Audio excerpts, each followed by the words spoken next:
Dia supaya berceramah itu apa? Ngasih tau orang, ini Habib ini karomah, Habib ini bisa terbang atau apa. Itu semua fiksi diceritakan apa? Supaya orang dia menatap Habib ini seperti orang aulia Allah, benar durian Nabi. Padahal ini direkayasa semua. Di balik bahar semit yang kadang-kadang sok Islami, sok jihad, sok Habib, sok bela-bela nama Nabi, enggak, atau di baliknya ada kebusukan. Apa di situ? Ya orientasinya lagi materi. Karena bahar ini maaf ya, dulu ekonominya susah. Kok sekarang mendadak kaya gitu gara-gara agama? Berarti apa? Dia berdakwah itu orientasi untuk cari duit. Terkadang dia pamer rumah mewah, kan kayak anak kecil mobil mewah. Karena apa? Sudah kelamaan miskin mungkin. Jadi kaget. Dia backgroundnya bukan seorang yang mampu lah. Tapi malah saya dengar sempat mau jadi artis, gagal apa.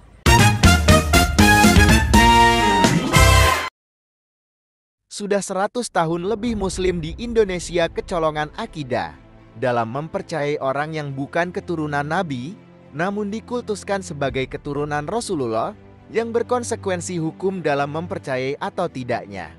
Karena syariat kita yaitu syariat Islam mengharuskan pemeluknya yang beriman untuk mencintai Allah dan Rasul-Nya. Begitu pula para ahlul bait dan keluarga Nabi yang sudah ada nas untuk mencintai mereka. Begitu pula cinta kepada para sahabat, salafun sholih dan para ulama yang membimbing ruh kita ke jalan yang benar. Kecintaan kita kepada mereka memang sudah tak terbantahkan. Namun apa jadinya ketika ada suatu kelompok yang memanfaatkan dan mengambil keuntungan dari dalil-dalil agama untuk kepentingan dalam memperoleh pangkat, kekayaan dan kemuliaan duniawi. Seperti halnya kelompok atau klan imigran Yaman itu datang ke Indonesia bertujuan untuk bekerja dan mengais rejeki di bumi Nusantara yang subur dan makmur ini.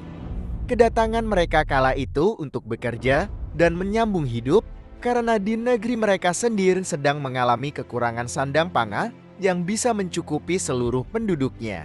Memang kalau berbicara awal kedatangan imigran Yaman ini tidak akan ada habis-habisnya. Karena fakta sejarah juga mengatakan bahwa kedatangan imigran Yaman ke bumi Nusantara ini karena untuk berkomplot dengan para penjajah Belanda yang saat itu sedang menguasai segala aspek sosial rakyat Nusantara. Persekongkolan imigran Yaman itu sudah tidak bisa dibantah lagi dengan adanya sosok Habib Utsman bin Yahya yang menjadi mufti Batavia itu menunjukkan bahwa kedatangan imigran Yaman ke Indonesia ini berdampak buruk bagi rakyat dan Muslim di Indonesia. Dulu dan sekarang, saya rasa tidak ada bedanya bahwa kabib-kabib imigran Yaman itu banyak yang menjadi pengkhianat dan benalu bagi NKRI. Bahkan imigran Yaman di zaman sekarang ini lebih berani dan terang-terangan dalam menjajah ideologi Muslim di Nusantara.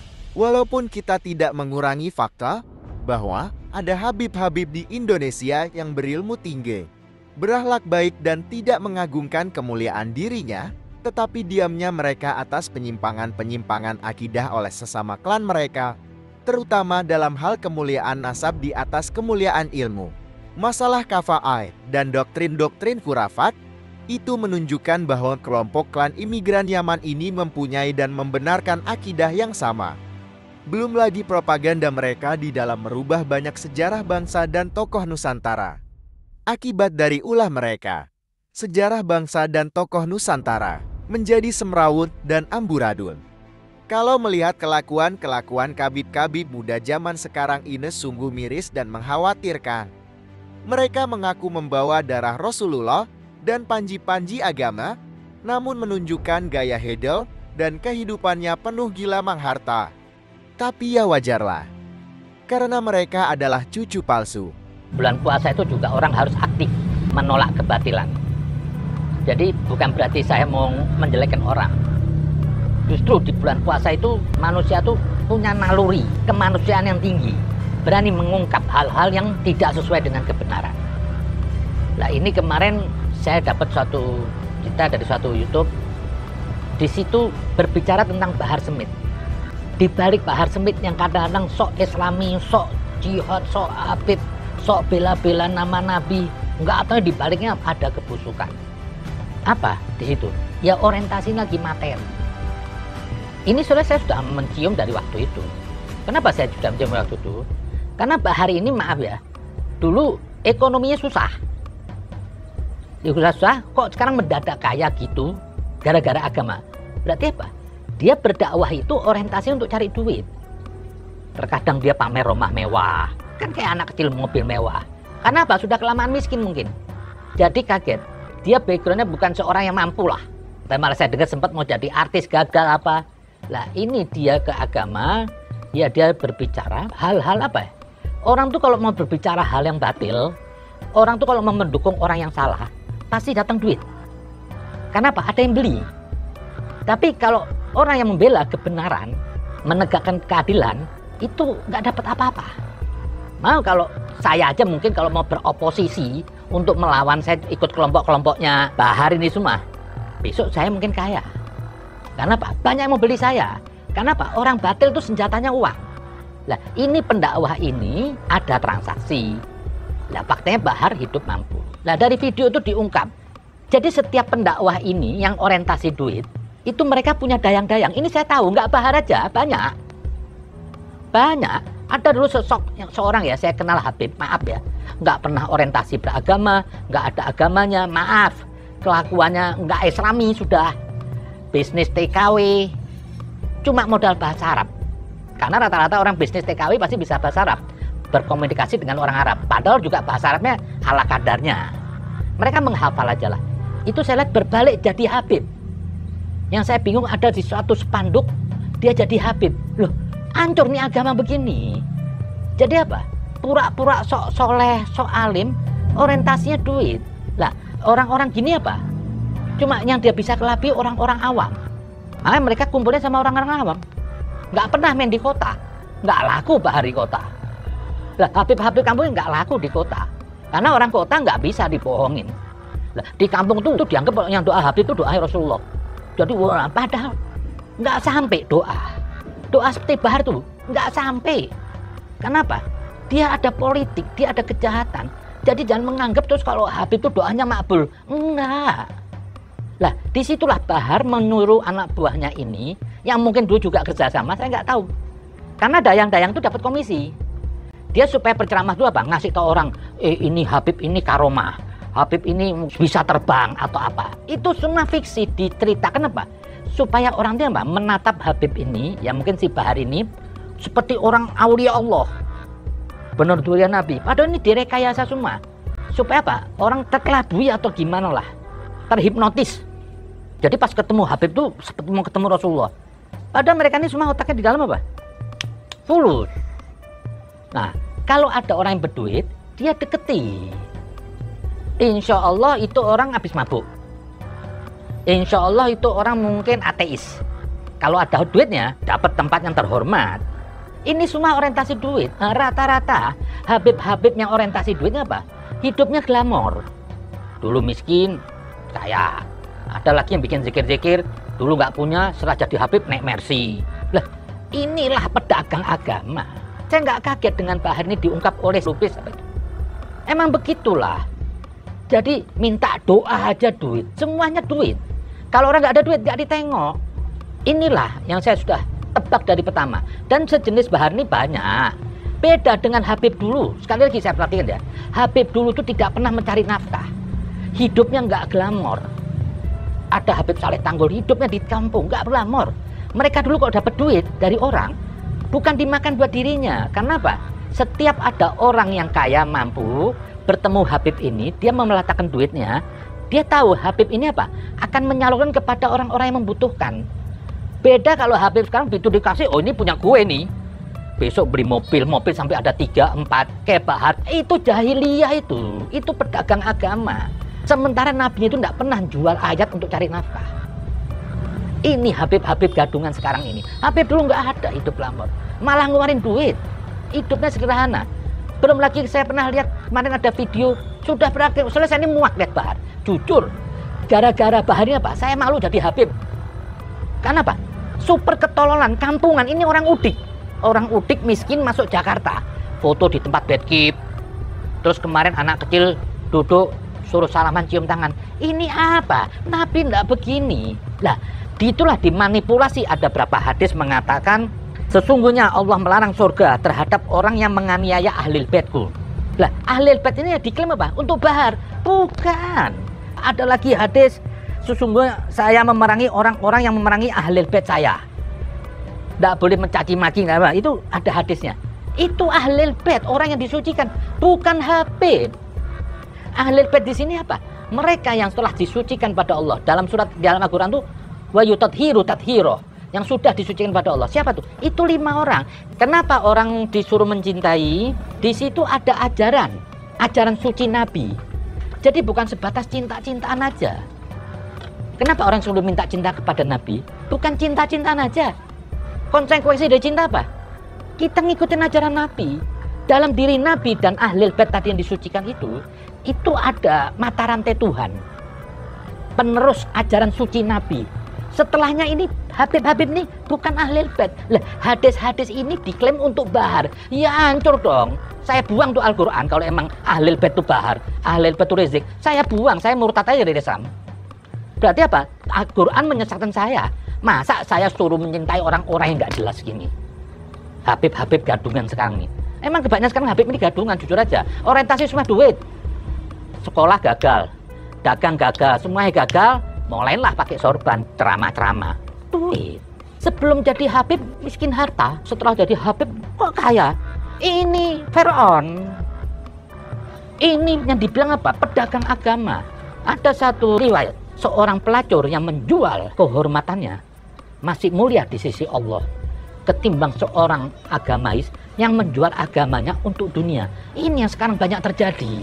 Dan juga nggak Habib aja lah, saya lihat juga ada beberapa ustadz-ustadz nih sampai ditaripin masa ceramah 15 juta. Kok sudah kayak yang sultan surga kayak ini, sampai kadang minta doa tuh seperti kalau didoakan Habib-Habib seperti Bahri masuk surga. Enggak sampai doanya. Hanya orang-orang goblok. Kalau masih ada ibu, jujur deh, saya mau cerita diri saya. Saya nggak pernah mungkin saya mohon doa kepada orang. Kenapa? Saya masih punya ibu. Ridhallahi fi ridhal walidain wa suhtullahi fi suhtil walidain. Keridhaan Allah tergantung ibu orang tua. Ngapain saya jauh-jauh mau cium tangan orang berebut, sementara sama ibu saya nggak berebut? Enggak, saya dari dulu nggak suka. Dari kecil saya nggak suka. Saya lebih bagus apa? Setiap pagi kalau saya ketemu ibu saya salaman, cium tangan, Mi, maafin ya Zen. Sampai ibu saya bilang, ya Umi pasti maafin. Tapi saya harus minta. Begitu ibu saya bilang, ya Umi maafin, saya merasa suci. Kenapa? Maafnya ibu ini maafnya Tuhan. Bukan kiai-kiai, bukan ini. Kalau ada kiai yang benar tawadhu, saya minta doa. Justru saya itu lebih banyak minta doa apa? Kepada orang-orang kecil yang hidupnya bekerja tulus ikhlas, yang nggak ada agamais. Itu saya malah takut. Karena doa-doa orang lemah ini apa? Nembus ke langit. Kalau nggak ada ibu, istri. Karena istri itu janji Allah. Allah menikahkan seseorang itu dengan istri itu apa? Nikah itu langsung perintah dari Tuhan. Nah, yang mendatangkan rezeki itu juga betulnya istri. Kalau dalam ilmu filsafat itu istri itu lehernya suami. Kemanapun yang bisa gerakan kepala itu ada lehernya. Dan sampai dibilang apa? Harus menghormatin istri. Jadi nggak usah jauh-jauh. Lah ini kayak Bahar minta doa. Kok kayak seperti Bahar nih Nabi? Bukan. Saya malah curiga ini. Bener Habib bukan? Karena membuktikan susah sekarang. Oke, nasabnya ada bin Fulan. Siapa tuh mungkin dulu selingkuh? Kan nggak bisa membuktikan. Siapa yang bisa membuktikan? Siapa yang bisa membuktikan nenek moyangnya dia dulu mungkin hamil dari bukan pernikahan? Kan bisa saja. Gelar jalan terus. Tapi belum tentu itu. Lah, yang saya bingung orang kok minta doa sama Bahar. Ini kadang-kadang juga ada apa? Kerjasama orang goblok sama si Bahar ini. Maunya digonggong-gonggongin. Kayak tadi ada disebut di konten YouTube yang satu teman si Lubis ini apa? Kan dia apa? Dia suruh ngomong sama orang, ini Habib harus kasih Habib ini titisan Nabi. Kalau Anda nggak ngasih nanti Anda nggak dapat berkah Nabi. Kok Nabi dijual? Tega betul Anda jual Nabi. Jujur aja, saya ini diklaim orang Habib. Saya jujur aja takut. Saya terkadang apa? Lebih happy lihat orang yang bukan Habib. Kenapa? Nggak punya beban dosa sosial. Terikat dunia saya. Justru orang yang bukan Habib itu, kalau dia bisa mencintai Rasul, lebih mulia daripada saya seorang Habib. Kenapa? Kalau saya mencintai Nabi itu nggak ada kelebihannya. Karena itu kakek saya mungkin. Nah, nilai ibadah saya mungkin kecil. Justru ada orang-orang yang bukan Habib itu bisa mencintai Rasul itu justru saya iri. Mereka tulus ikhlas. Lah ini sekarang dimanfaatkan oleh Habib-Habib kardus ini. Seperti Rizik ini siapa banyak lah. Mereka ini cuma mau jualan. Mau saya bilang apa? Sekali lagi saya bilang apa? Habib sekarang ini, pra Rizik kemari ini beda dengan Habib dulu. Habib dulu hidupnya sederhana. Saya ada satu, Habib Hussein Al-Mokhtar. Rumahnya gubuk derita di Kalibata. Setiap dapat uang diberi ke orang lain. Pernah suatu saat dia mau makan, tamunya banyak, sayurnya sedikit. Dia bilang istrinya sudah selesai masakannya. Sebentar sudah selesai. Pas sudah selesai di luar ada 20 orang. Ini menu untuk 5 orang. Apa bilang sama istrinya? Istriku, ambil air panas sama garam. Itu sayur semur disiram air panas sama garam diaduk. Ayo semua makan. Nggak punya apa-apa. Dagang sana kemari. Mukanya lebih bernur daripada Bahar yang kayak sendal jepit gitu. Rambut dikuningin. Masa gini ngaku itrah Nabi. Lah ini gendengin bangsa ini sekarang. Kok Bahar ini bisa dijadikan perwakilan Islam, perwakilan Nabi? Ini kan ketololan tingkat tinggi ini. Saya jujur nih, saya bicara sebagai Habib, saya malu dengan bangsa ini. Tapi kok ada bangsa sini juga mau. Pribumi kok ditolol-tolol, suruh nyembah kakinya. Nabi enggak begitu. Justru Habib-Habib dulu apa? Kalau yang datang Habib itu nggak dikasih banyak waktu. Justru yang datang ke orang bukan non Habib justru dihormati, didudukkan, diuangkan. Justru kalau ketemu Habib dicuekin, dihormatin sederhana hidupnya, nggak minta apa, malah ditanya kehidupan gimana. Lah ini tadi dibongkarnya oleh seorang tadi lubis itu saya nggak kaget. Saya sudah mencium. Ini banyak sekarang generasi Habib ini hanya untuk cari materi, tipu-tipu. Terakhir Bahar datang lagi. Sok preman, sok jagoan, aduh laganya. Bulan puasa kemarin nih datengin pub yang sudah ditutup. Gayanya, ana mau ratakan. Lu pikir ini negeri bapak moyang lu mau ratakan? Lu ini numpang juga di sini, mbok sadar dikit lah. Kok terus mau ratakan? Kalau ini tempat tiduran. Iya. Buka. Udah tutup kita. Hah? Dikunci. Nggak bisa, emang tutup, nggak ada kegiatan di dalam. Ada gangguan gitu loh. Manajemen nggak ada tempat kalau ya pasti tutup. Jangan kayak kasus Demos dulu 2012 tutup, bilangnya tutup ternyata nggak tutup, yang ada ngeratain ya. Aman. Hah? Tutup. Ada pintu lain nggak? Ada di sini sebelah situ. Ya bagus nih. Pastiinnya dulu.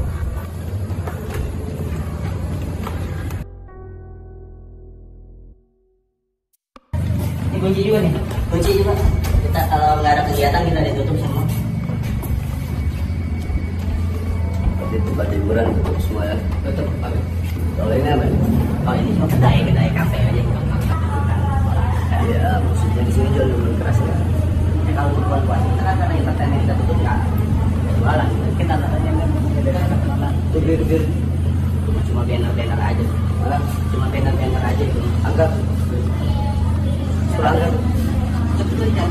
Angkat. Keluarin. Taruh aja itu, Ki. Angkat. Gulung aja itu.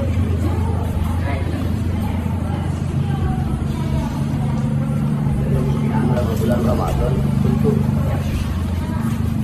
Soalnya dulu kasus 2012 ya tutup. Demos bilang ya tutup, pas kita masuk ke dalam itu rame. Ya ratain ya.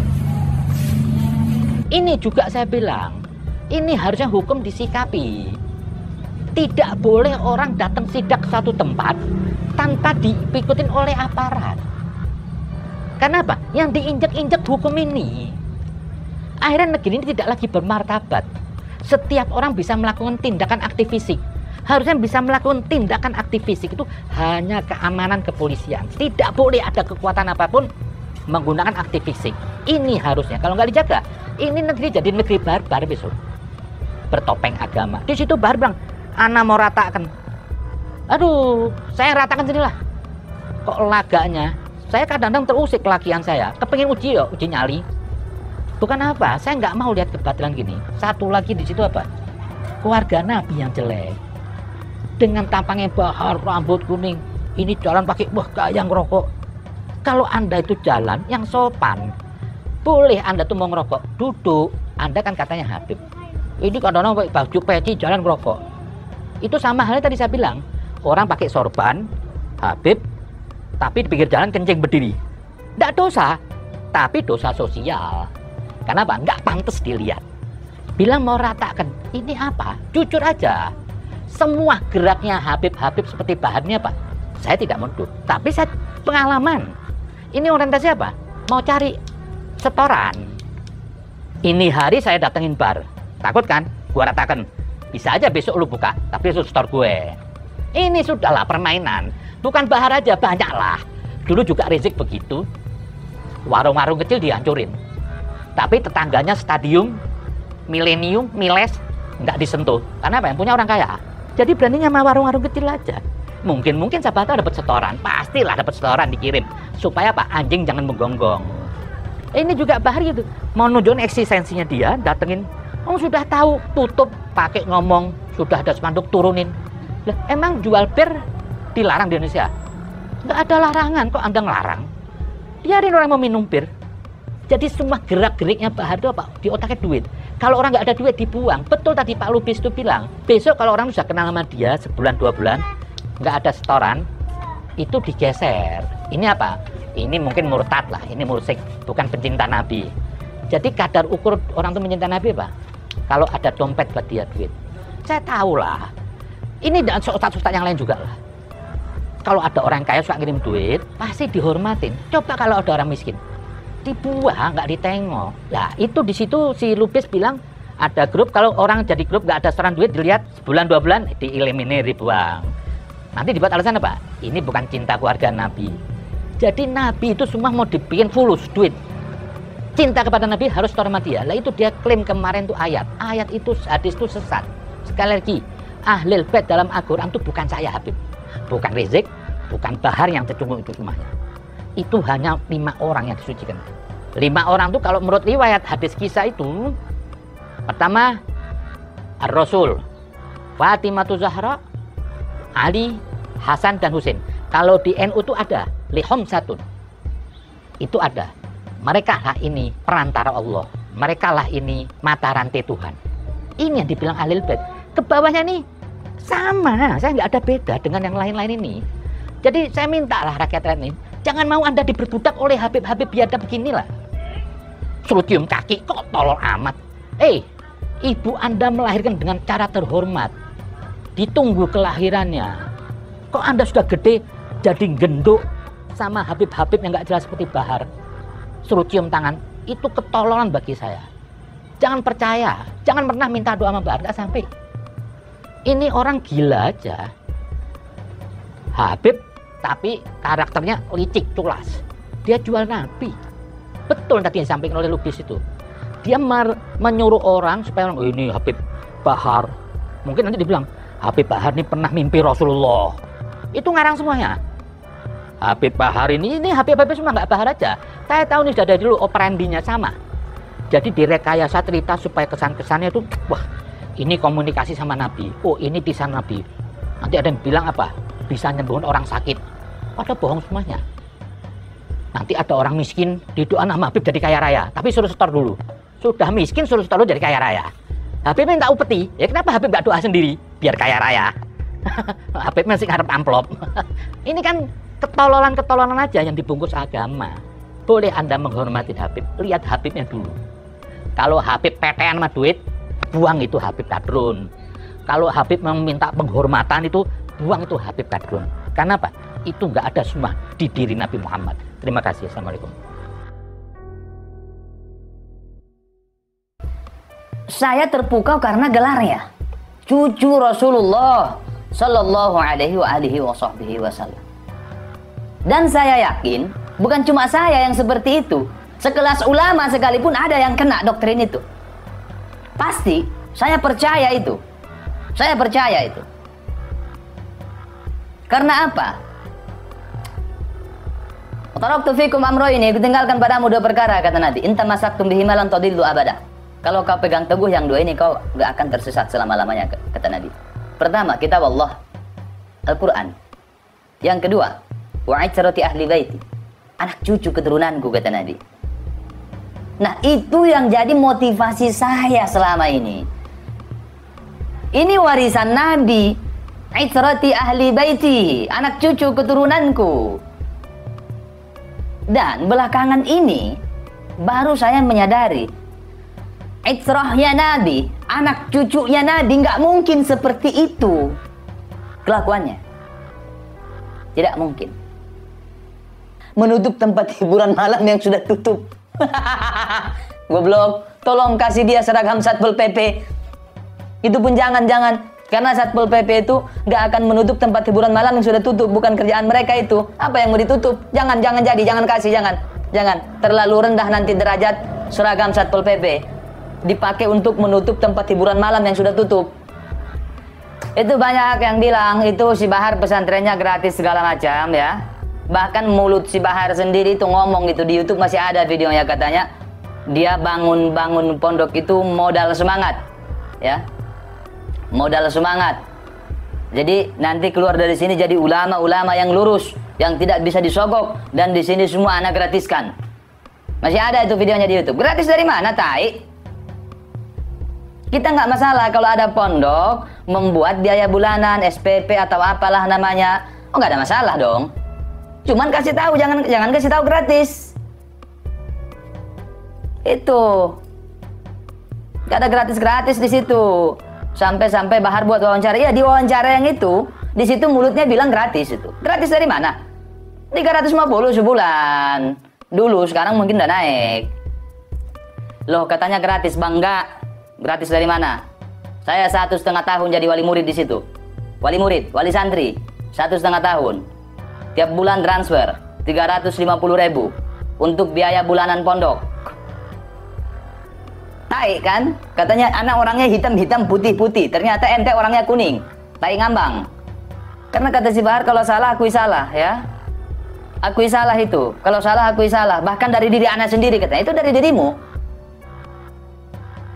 Itu dari dirimu kan itu. Yang kau bilang gratis, faktanya nggak gratis. Terus adikmu itu yang 10 juta yang diembat, belum lagi yang lain ya, belum yang lain. Coba usut itu Bahar. Tapi kalau pemerintah yang melakukan, oh ini korupsi demo, jilid 1, jilid 2, gitu-gitu kan. Bajingan atas nama agama itu lebih bangsat. Saya waktu itu masih ada di grup, tiap hari donasi di situ. Kalau nggak mau donasi, keluarkan dari grup. Saya yang keluarin itu. Saya adminnya di situ. Cuma ngobrol-ngobrol di situ, gitu kan? Ngobrol-ngobrol lah di situ. Ini maaf nih Pak Haji, aduh, anak pusing Pak Haji. Itu. Ini Bahar kebutuhannya, bla bla bla. Mulai. Ya. Tanya ini Ustadz Iqmal nih kalau nggak percaya. Tadi panggil Ustadz. Ya. Kalau nggak percaya itu Habib Bahar itu begini kebutuhannya untuk ini, untuk istrinya. Tapi gitu-gitu. Gitu. Habis itu dia telepon si Bahar waktu itu, video call sebentar gitu untuk membuktikan video call. Ini Bib, ini ada jamaah dari Madura ngefans berat sama antum gini, mohon doakan Bib. Didoakanlah dari jauh ya, didoakan dari jauh lewat video call. Habis itu matikan langsung, udah sekian juta itu depan mata saya, semuanya untuk si Bahar. Kalau ada acara saya dimajuin, dikasih mic untuk ceramah ya, untuk ceramah. Ini juga, ini bukan dongeng, ini cerita nyata ya. Cuman sebelum ceramah itu saya dikasih arahan ya, untuk apa? Untuk membahas ceramahnya seputar mencintai Habib, supaya kalau didawiri nanti gampang gitu ya. Bentar guys.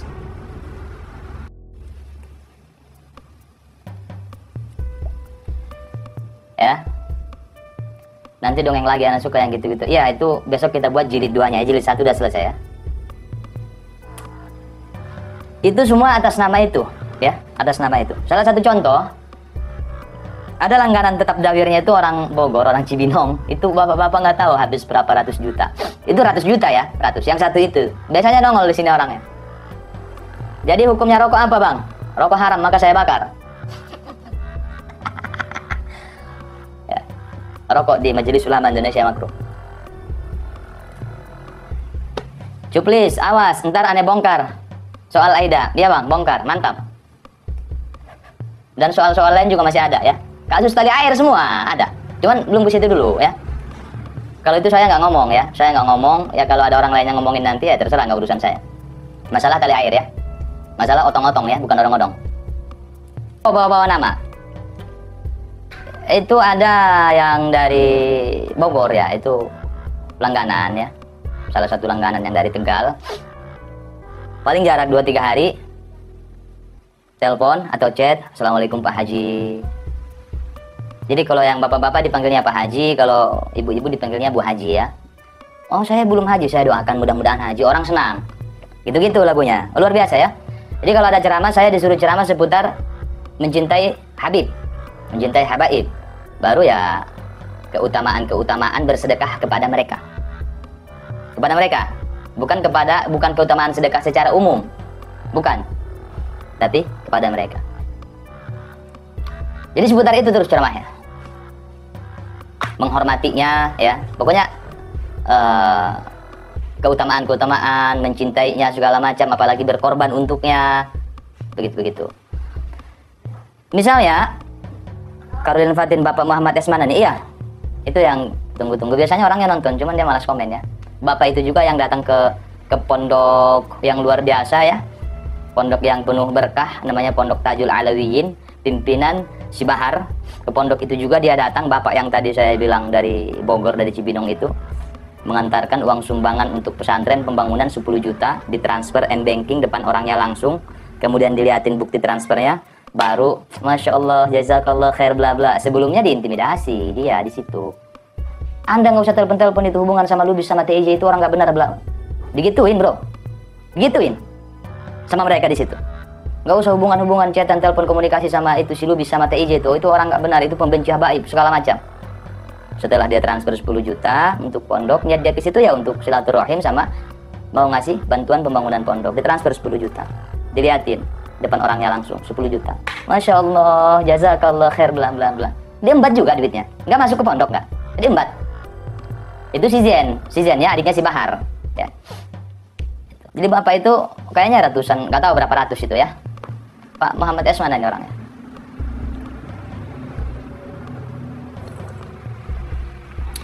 Kemudian itu contoh-contoh ya yang saya ikutin waktu itu. Yang langsung, kalau di grup itu udah jangan tanya lagi. Biasa yang paling vokal di komen itu ada Mamat Cengkareng ya. Kalau di grup itu saya admin utama, admin di situ ada tiga ya. Admin di grup itu ada 3 selain pendiri grup yang dari Tegal itu ya, yang katanya murid pertama si Bahar ya. Itu ada 3 selain dia. Admin utamanya saya. Orang Malaysia juga ada.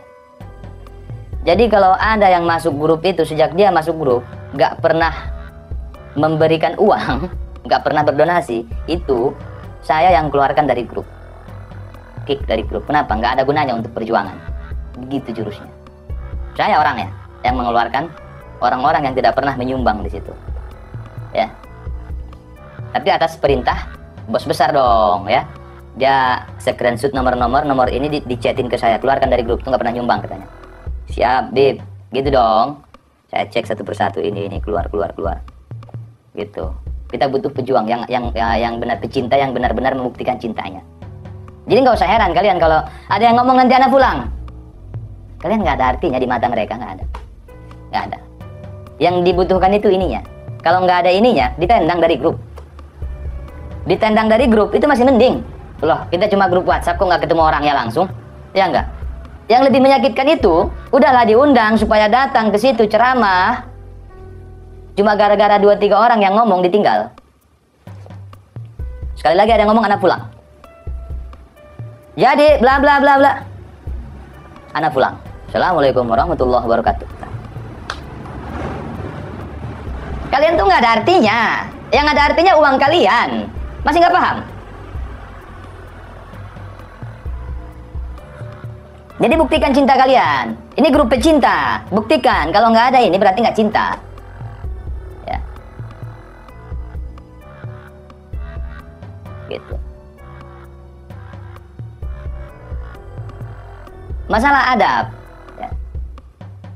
Masalah adab juga gitu. Adab. Anda akan dikatakan beradab kalau punya uang. Contohnya ada YouTuber kemarin itu. Ya, YouTuber yang sering gabung sama kita juga di YouTube, bahas membongkar kesaktian-kesaktian palsu ya. Kemudian dia beralih konten itu setelah Bang TIJ masuk ke Polda itu. Ya. Itu. Dia beralih konten, dia upload itu video-video si Bahar, video-video Bung Rizik ya. Itu dia upload rame. Dia dapat chat itu. Anda ente nggak ada adab. Setelah deal masalah royalti baru boleh. Berarti adab itu royalti. Ahmad Al-Farisya Segaf, ya waalaikumsalam warahmatullahi. Kalian nggak dikatakan pecinta kalau belum ini. Karena cinta itu butuh bukti, dan buktinya harus uang. Gitu. Paham kan? Paham.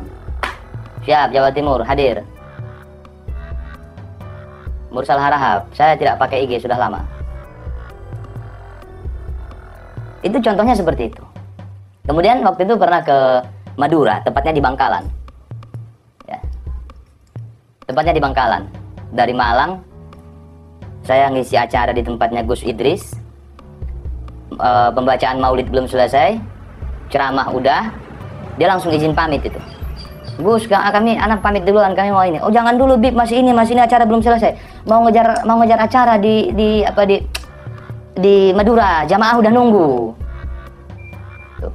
Akhirnya oh ya udah. Berangkat langsung. Putar lagi Madura. Sampai sana itu sudah di atas jam 12. Udah hampir jam 1 kayaknya udah ada itu. Orangnya udah nunggu. Namanya Pak Fuji itu. Pak Fuji namanya, masih ingat saya. Dia orangnya dagang, jualan ya. Jualan beras, minyak goreng, segala macam, sabun. Gitu-gitu. Punya toko dia, punya ruko. Karena dia bilang gitu, yang saya bayangin kan, oh kasihan juga ya jamaah di sana, gitu kan. Sampai sana nggak ada jamaah. Kita diarahkan ke hotel Rosben waktu itu. Diarahkan ke situ, istirahat dulu gitu. Ya udah, saya pikir mungkin karena udah kemalaman, mungkin acaranya besok. Cuman malam ini mereka mau mengadakan penyambutan. Saya pikir gitu dong. Mungkin acaranya besok. Cuman malam mereka pengen acara ramah tamah, ngobrol-ngobrol, ngopi-ngopi. Tapi karena udah tengah malam, ya udah, gitu kan. Istirahatlah di situ. Pagi mandi segala macam. Kemudian kita dijemput lagi sama bapak tadi. Saya pikir acaranya menjelang siang apa habis zuhur gitu, dibawa ke rumahnya. Nggak ada acara apa-apa, nggak ada jamaah, nggak ada panggung, nggak ada majelis, nggak ada apa-apa. Cuma ngobrol-ngobrol di situ, gitu kan. Ngobrol-ngobrol habis itu, ini maaf nih Pak Haji, aduh, anak pusing Pak Haji. Itu, ini Bahar kebutuhannya, bla bla bla. Mulai. Ya. Tanya ini Ustadz Iqmal nih kalau nggak percaya, Pak. Tadi panggil Ustadz. Ya. Kalau nggak percaya itu Habib Bahar itu begini kebutuhannya untuk ini, untuk istrinya. Habis gitu. Gitu. Habis itu dia telepon si Bahar waktu itu, video call sebentar gitu, untuk membuktikan video call.